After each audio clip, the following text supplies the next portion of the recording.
Bonjour, ici Claude Mascotte. Aujourd'hui, on a beaucoup d'ouvrages. On va parler de la nature de l'illumination. On va faire des comparaisons. On va étudier le monde de rêve. Hein? On va regarder comment est-ce que le non-illuminé vit dans sa tête. Puis comment est-ce que l'illuminé est le témoin de ce qui se passe dans sa tête. Le chemin de l'illumination, c'est la bataille pour la pensée. À la fin du vidéo, je vais vous mettre mon courriel. Si vous avez des questions, écrivez-moi. Si vous n'avez pas vu mon vidéo sur qu'est-ce que c'est que l'illumination n'est pas, arrêtez celui-là pour aller voir l'autre. Il n'est pas long, puis ça va vous aider à comprendre celui-là. Au début du vidéo présent, j'ai mis le CEPI. Le CEPI, je l'ai écrit, mais je vais vous le répéter. C'est ce que c'est qu'on répond d'habitude à la question, quand on se fait poser la question, ben, t'es qui toi? D'habitude, on va dire, ben, je suis le corps, je suis mon esprit, je suis les émotions qui sont dans mon corps, je suis ma perception, puis je suis mon intellect. Bon, beaucoup de gens s'identifient en pensant qu'ils sont l'intellect du corps. C'est la réponse qu'on va donner. Hein. Mais tout ça, c'est ce que c'est que j'ai... c'est ce que c'est que je dis quand je parle du corps. Si je vous parle du corps, je parle de toutes ces choses-là. Donc, pour aborder le sujet, l'illumination, c'est la connaissance du soi. Ce n'est pas l'expérience du soi. C'est la connaissance pure, claire, directe, immédiate de notre nature sans limite en tant que conscience.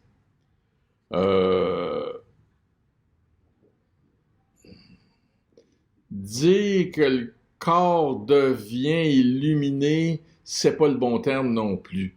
C'est parce que ça marche pas comme ça.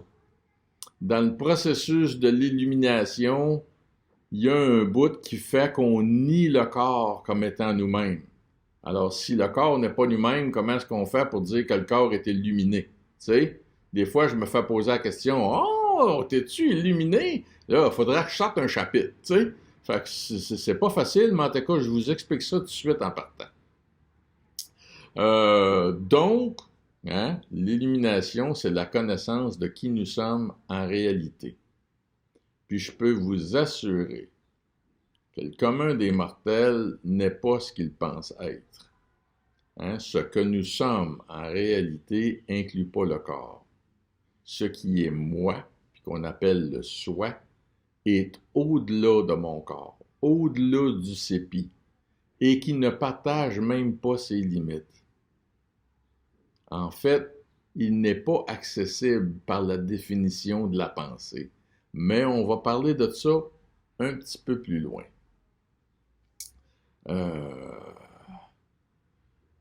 Ouais, il faudra que j'ajoute aussi que cette compréhension-là de qui nous sommes en tant que conscience est indéniable. Puis j'ai l'intention de faire une vidéo là-dessus aussi pour qu'on puisse commencer à poser la question puis à regarder pourquoi que c'est comme ça. Mais ça, c'est un autre sujet. Mais je vais le faire. Fait que prenez votre mal en patience un petit peu. Mais à un moment donné, même si l'élimination n'est pas un événement, il y a quand même un déclic qui se fait en dedans de nous autres à un moment donné qui se dit « Ah, ben gardons ça! Comment que j'ai fait pour pas voir ça pendant 60 ans? » Tu sais? C'est la réponse à qui est moi. Puis, j'ai préparé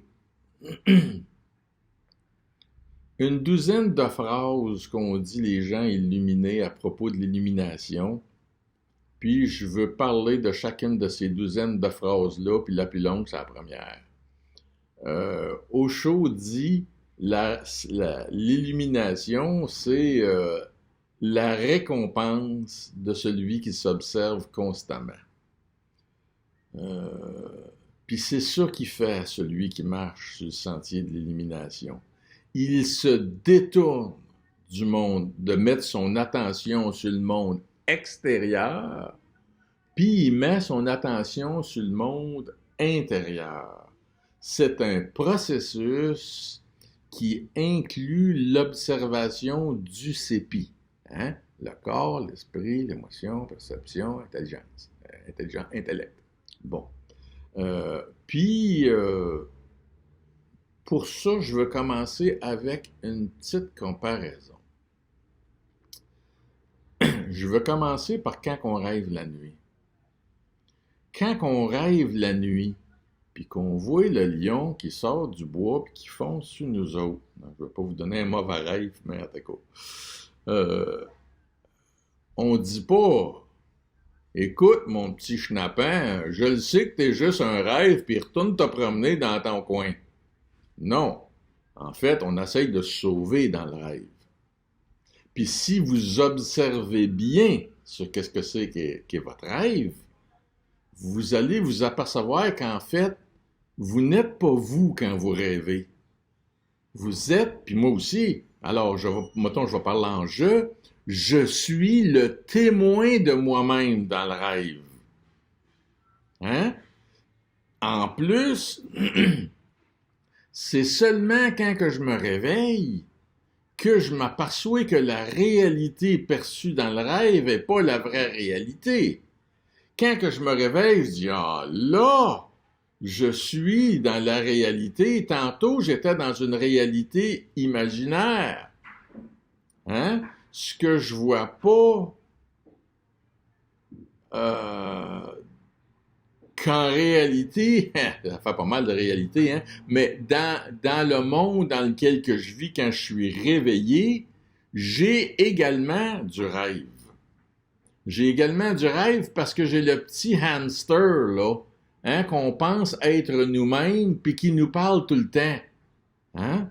Puis là, il nous dit « Ah, mais là, j'aurais dû dire ça, puis là, elle a dit telle affaire, puis c'est ça que j'aurais dû y dire, puis j'aurais... » Puis, hein? Je vis dans un monde de rêve quand que je pense à ça également. Le petit hamster, il a tout le temps du bruit, il fait tout le temps du bruit dans ma tête. Hein? Puis ça, c'est du rêve. Puis l'observation du CEPI, l'observation de nous-mêmes, nous permet de comprendre qu'il y a encore une autre réalité au-dessus de celle qu'on pense d'être la vraie réalité quand on est réveillé. On en arrive à rejeter aussi facilement la réalité qu'on a quand on est réveillé que celle qu'on a rejetée quand on s'est réveillé le matin. Hein? Puis pour ce faire, on va utiliser un outil qu'on appelle Vidanta.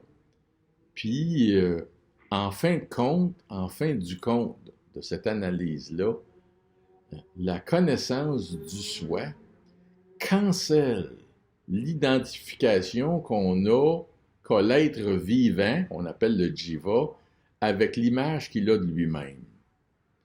Peu importe s'il y a une grosse estime de lui, peu importe s'il y a une petite estime, ça va être la même affaire. Puis lorsque ça s'est fait, ben c'est seulement dans ce temps-là que la personne réussit à transcender son ego. C'est là qu'il commence à pouvoir naviguer dans la vie avec une nouvelle plateforme en tant que conscience illimitée, libre de croyances, libre d'histoires qu'on se raconte, libre de toutes les oui-dire qu'on entend puis qu'on pense qui sont vrais, et libre de croire que ce qu'on pense, c'est la vérité. Fait que la récompense finale de l'observation de nous-mêmes, hein, c'est ça qu'il dit au show, c'est la récompense de celui qui s'observe. Bien là, ça devient la lame de fond du bonheur que je vous parlais dans le premier vidéo. Hein? La sérénité, le calme. Le jiva tente d'avoir l'amour pour les autres, mais l'illumination c'est devenir l'amour. Première partie. Bon. J'ai regardé la première partie de mon vidéo. Il faut que j'arrête de dire « hein ». Hein? OK. Je veux faire une, une définition de l'ego. L'ego, c'est une identité imaginaire que l'on sert constamment. L'ego, c'est celui en nous qui veut être le plus beau, la plus belle, le plus intelligent, le plus puissant, celui qui mobilise la conversation, celui qui a toute l'attention dans un groupe quand on a une conversation. Ça, c'est l'ego. Puis on le sert constamment sans trop s'en apercevoir. À cette heure, pour revenir à mon monde de rêve, je veux donner un exemple que j'ai fabriqué. C'est sûr que c'est un exemple, mais en tout cas, je pense qu'il n'est pas pire.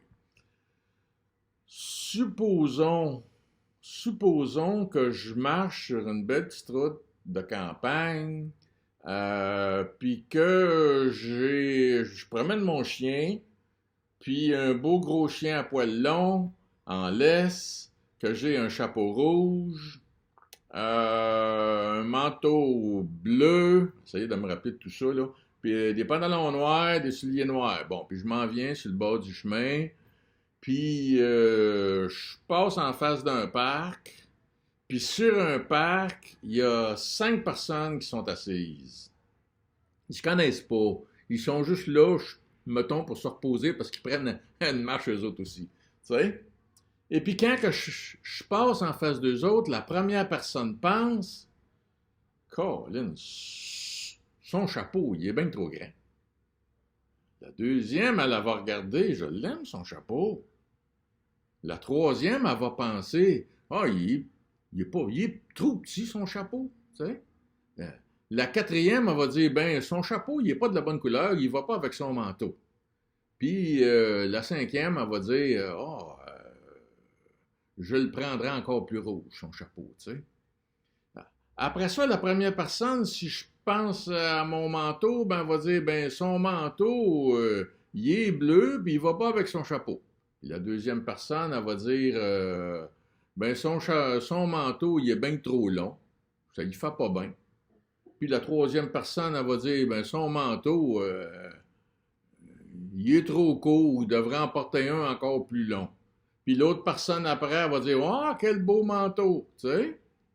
Puis après ça, ben, je peux continuer avec le chien, tu sais. La première personne, elle va dire, oh, j'aimerais aller flatter son chien. Puis la deuxième personne, elle va dire, ben, moi, j'aime pas ça des chiens, ça mord. Puis la troisième personne, elle va dire, je sais pas, moi,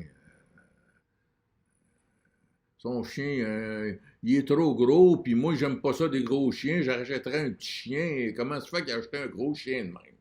Puis l'autre personne va dire, ben moi, j'aimerais ça aller flatter son chien. Tu sais, puis je peux continuer l'exemple, là, à propos de mes culottes, à propos de la laisse du chien, puis à propos des souliers, puis ça va tout être ça. En fait, ce que je veux en venir, c'est poser la question, c'est qui a raison dans tout ça? Il n'y a personne qui a raison. C'est juste des idées dans leur tête. C'est juste des idées dans ta tête. C'est juste des idées dans ma tête. Hein? Puis en plus, on pense que notre tête, c'est nous autres. Hein? On l'a dit tout à l'heure, on pense que nous autres, on est l'intellect. Fait que si nous autres, on est l'intellect, c'est sûr que nos idées, c'est les meilleures idées. On n'est pas prêt d'abandonner notre ego facilement comme ça. Mais en réalité, on fabrique même pas nos idées. Les idées, pour le moment qu'on se parle, tout à l'heure on va aller plus loin. Mais pour le moment qu'on se parle, les idées arrivent dans notre tête d'une source inconnue. C'est pas nous autres qui amènent les idées dans notre tête. Les idées arrivent. Mais ils arrivent conditionnés. Si tu es un chioleux, ben, mec, tu vois y passer le gars avec son chapeau, tu vas avoir des idées de chiolage. Si dans ta nature, ta condition, c'est d'être quelqu'un qui est tout le temps en train de regarder ce qui est beau, tu vas avoir des idées à propos de la beauté. Tu sais? Mais on les fabrique pas, les idées. Les idées, si nous autres, on serait le ciel, là, ben des idées, c'est des nuages qui passent dans le ciel. Puis ils vont partir. Puis ils vont s'en aller. Tu sais?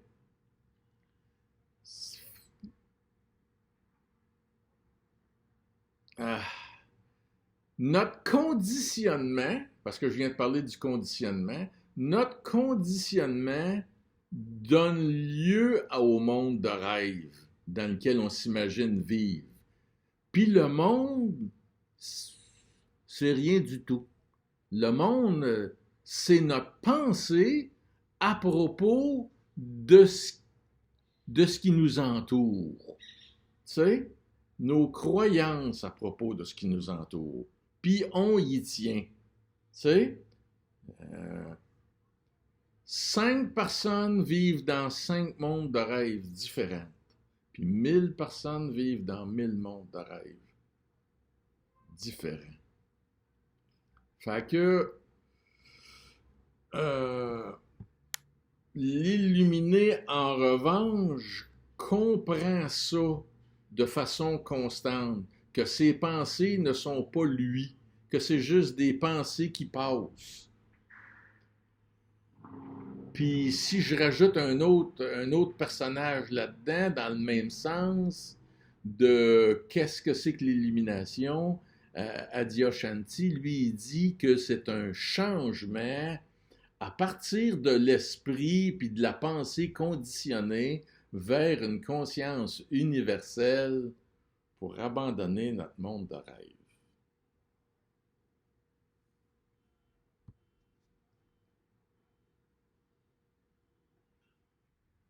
Donc, en résumé, on rêve quand on dort, puis on rêve quand on est réveillé. C'est deux réalités semblables. Quand on se réveille, on s'aperçoit que la réalité du rêve, c'est pas la vraie réalité. Et lorsqu'on devient illuminé, on s'aperçoit que la réalité de quand on est réveillé, c'est pas non plus la vraie réalité. Avec l'observation qu'on fait sur nous-mêmes, sur notre corps, on est capable de réaliser ça, puis de réussir à se débarrasser de l'ego, qui est, lui, une identité imaginaire qu'on sert constamment sans trop s'en apercevoir. Lorsque ça arrive, on a une nouvelle plateforme pour vivre. Puis là, on a le bonheur. Cette nouvelle plateforme-là nous débarrasse de nos oui-dire, de nos croyances, de notre ego, nous débarrasse de tout ça. Puis ça se fait progressivement. Ça se fait pas d'un coup. T'sais? Fait que ça résume, je pense, bien la vidéo d'aujourd'hui. Le prochain vidéo, je vais vous parler de l'élimination avec Schwartz. Lui, Schwartz, c'est lui mon gourou. Puis Schwartz lui dit, c'est d'être affranchi de l'expérience du corps. Fait que la prochaine fois, on va regarder l'élimination vue à partir de ce point de vue-là. Merci. Il n'y a pas de m'écrire. Si vous avez des questions sur ce qu'on a dit aujourd'hui, envoyez-moi un petit courriel, puis on va essayer de regarder ça ensemble. Salut!